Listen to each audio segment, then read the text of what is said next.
They thought she was just a nobody. They were wrong. I stood at the grand iron gates of the Lancaster estate, soaked to the skin, my small suitcase digging into my fingers. Rain poured down in sheets, mascara stinging my eyes, hair clinging to my cheeks. Behind me, the massive doors slammed shut with a cold finality. Just moments before, my mother-in-law, Eleanor Lancaster, had called me a gold-digging fraud and told me to get out before she called the police. My heart was pounding, not from the rain, but from the humiliation still echoing through my chest. What had I done to deserve this? Let me take you back. My name is Jenna, and I wasn't born into money. I came from a quiet town in Ohio where folks still borrowed sugar from their neighbors. My parents worked double shifts at a tire plant just to keep food on the table. College, I tried but couldn't afford to stay past the second semester, so I moved to the city, hoping to make something of myself. Anything.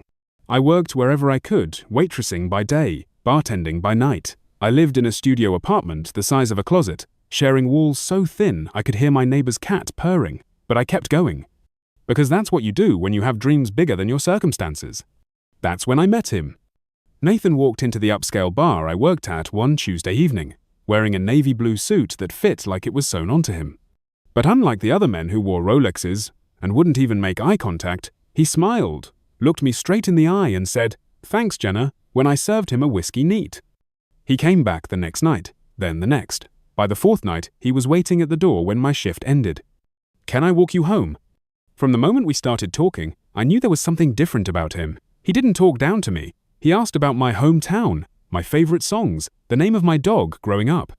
He listened, truly listened. And while I knew he came from money, you could tell from the confidence, the way he never looked at prices, he never made me feel like I didn't belong. After just 2 months of dating, he proposed. A simple picnic in the park. No cameras, no flash, just a man asking the woman he loved to build a life together. I said yes without a second thought. We got married in a small civil ceremony, just my parents and Nathan's best friend, Ben. Nathan said his parents were abroad on business and couldn't make it. I didn't ask questions. I trusted him. And for 6 beautiful months, we built a life together. We moved into a gorgeous apartment in the heart of the city, not flashy, but warm, clean, full of light. Nathan was gone often on business trips. International finance stuff, he'd say, brushing it off with a smile, but he always came back with little gifts, local snacks from places I couldn't pronounce, and stories he'd tell while cooking me dinner barefoot in the kitchen. I was happy. Until he said, "It's time you met them." I didn't know why my stomach dropped when he said it, but I nodded, smiled, and did my best to prepare. The Lancaster estate was nothing like I'd imagined. It was a mansion straight out of a magazine, fountains, manicured hedges, butlers, a freaking chandelier that looked like it had its own zip code. Eleanor and Charles Lancaster met us in the foyer, standing side by side like porcelain statues. "Ah, so this is Jenna," Eleanor said, her voice tight, eyes scanning me head to toe like she was appraising a clearance dress. "You're shorter than I expected." I smiled. Polite, gracious. Dinner was a disaster. Every question they asked felt like a landmine. "Where did you attend university?" "Oh, you dropped out? And what do your parents do? Factory workers, you said?" Nathan sat beside me, holding my hand under the table, but said nothing. His silence stung more than their words. His younger sister, Victoria, spent most of the evening scrolling on her phone and smirking behind her wine glass. Occasionally, she'd glance at me and snort, like my presence was some kind of private joke. Later that night, Eleanor cornered me in the hallway. "Nathan could have had anyone," she said, smiling a smile that didn't reach her eyes. "So forgive me if I'm struggling to understand what he sees in you." I bit my tongue so hard I tasted blood. The next morning, Nathan was called away on a business emergency to Singapore.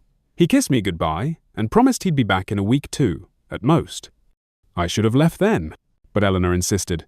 "You'll stay here," she said sweetly. "We should get to know each other better." The moment Nathan's car disappeared down the driveway, the mask came off.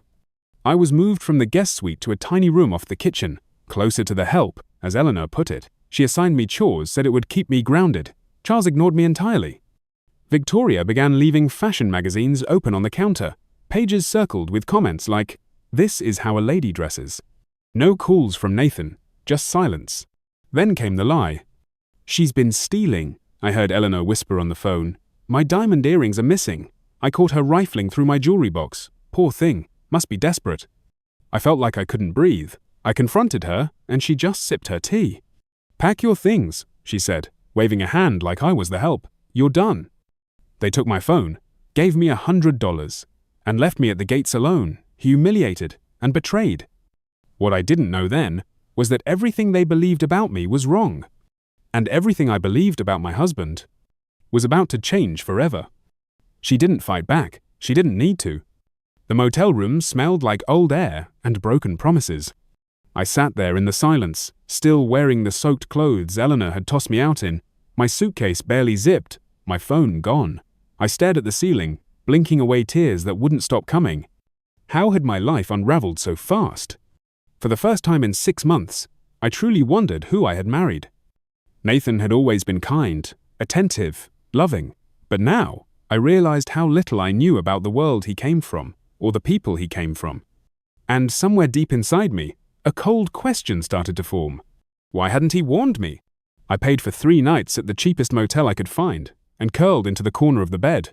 No friends in the city, no family nearby. Just me, and the sinking feeling that I'd just been erased from someone else's narrative, like I was never meant to be part of it.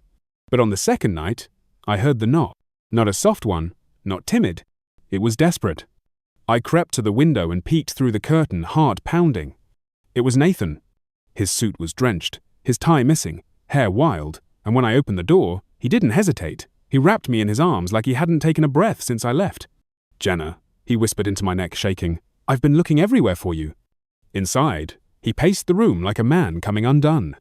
Ben called every hospital. I called every motel.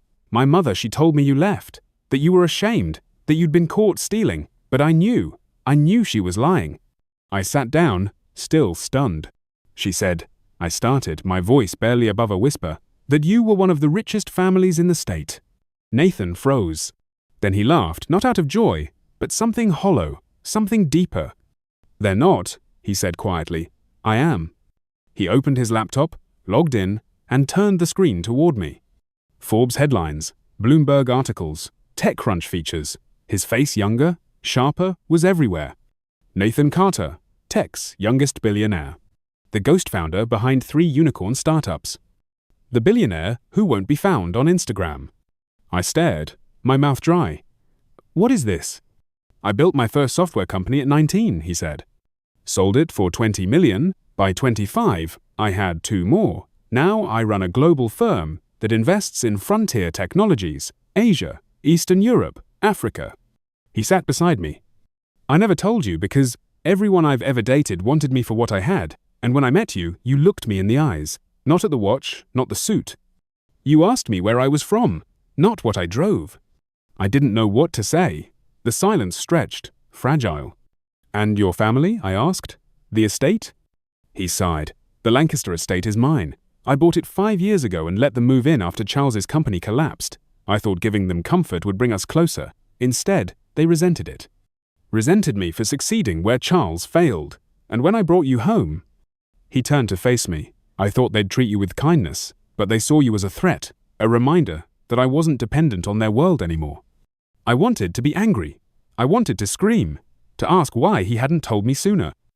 But I looked at him drenched, exhausted, eyes bloodshot from searching for me, and I saw something else.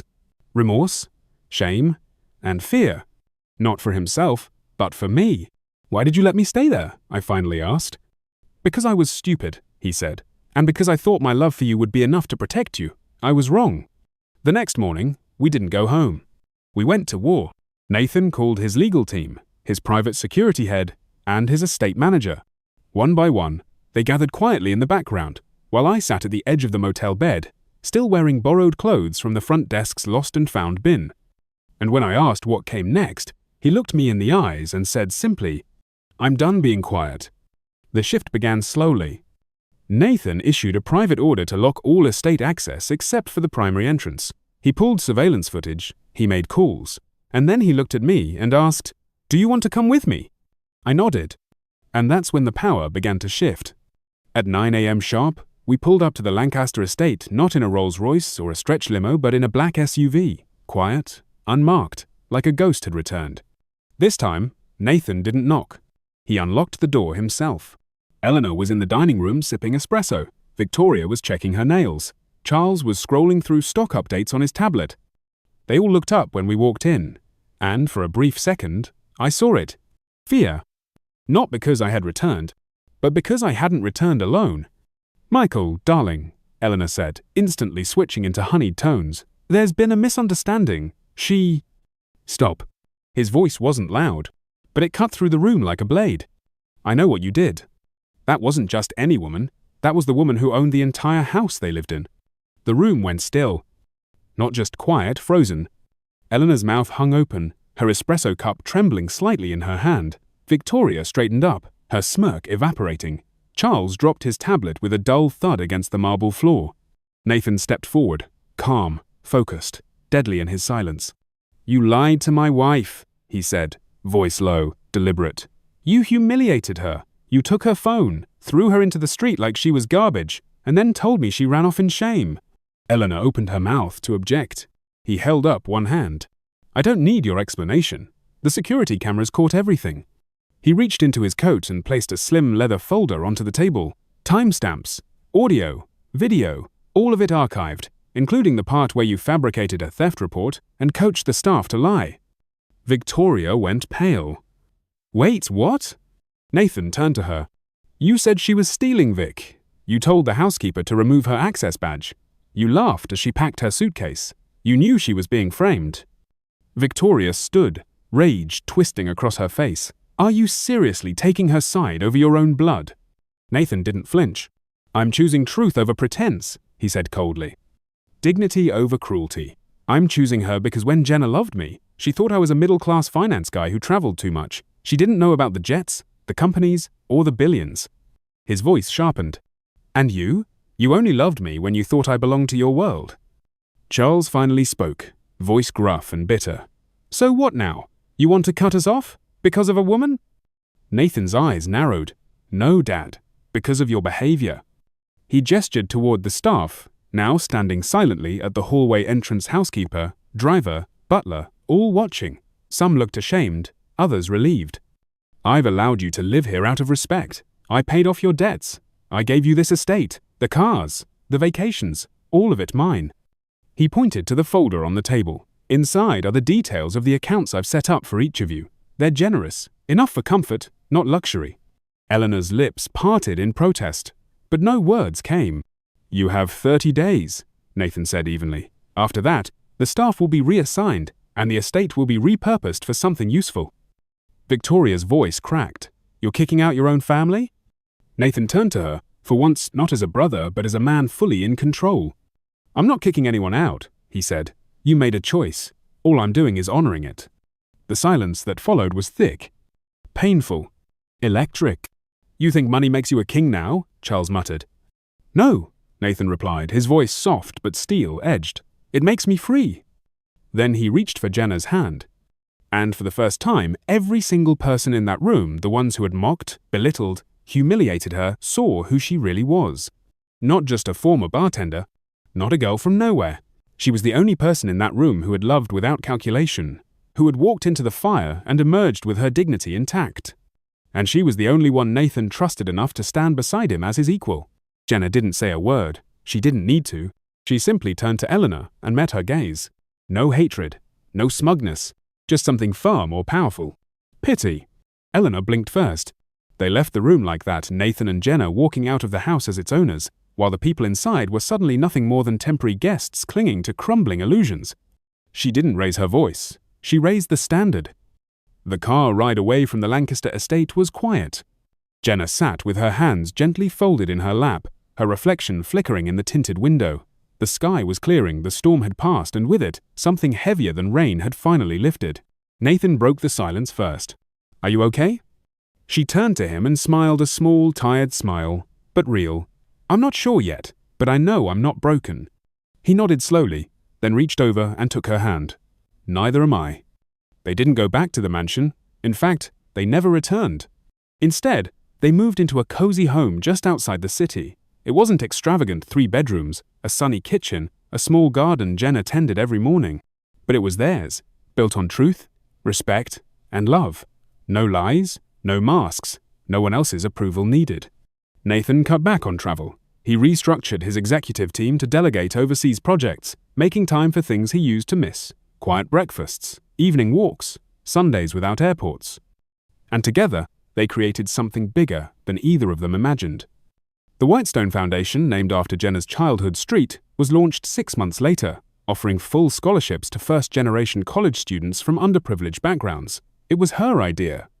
"I don't want anyone to feel like I did," she said during the launch, like their story ended before it really began. The press loved the story. Billionaire's wife with working-class roots starts education initiative. But those who knew the truth understood something deeper. Jenna wasn't just the wife of a billionaire. She was a mirror that made the powerful uncomfortable because she had never needed to raise her voice to reveal their emptiness. Her dignity had done the talking. Months passed. One day, Eleanor called. Her voice was softer, measured. "I owe you an apology, Jenna," she said. "For everything." Jenna listened politely, but her heart stayed guarded. She didn't need Eleanor's remorse to validate her worth, not anymore. Charles never reached out, but Victoria did. She showed up one afternoon at the foundation office with no cameras, no entourage, just sincerity and shame. "I was wrong," she said. "You didn't deserve any of it." Jenna didn't hug her, didn't smile, but she nodded. Sometimes forgiveness doesn't need fanfare. Sometimes it's just the decision not to carry the weight anymore. Now, every Friday afternoon, Jenna hosts a small group of young women from the foundation. They sit in a circle, some shy, some defiant, all unsure, and Jenna listens. She never leads with her last name or her bank account. She just tells them the truth. That people will judge you by your clothes, your job, your zip code. That some will try to erase you, make you feel invisible, disposable. But also that one day, you'll realize you were never small. They just couldn't see you properly. And when that day comes, you don't scream. You stand taller, you look them in the eye, and you let the truth do what it always does. Shine. So here's the lesson, if you've stayed with me this far. Greatness doesn't always wear a crown. It might wear thrift store heels and carry a used suitcase. But it walks quietly, steadily, and always with purpose. You don't have to prove your worth to people who are committed to misunderstanding you. Because one day, the very people who try to humiliate you will choke on the silence of your success. Have you ever been misjudged or found your strength when no one believed in you? Tell me in the comments. I read every one. And if this story meant something to you, share it. Because someone out there might be standing in the rain right now, thinking their story is over. Remind them it's not. Until next time, this is Jenna. And I hope you always remember, your worth isn't measured by how others see you, but by how you refuse to let them define you.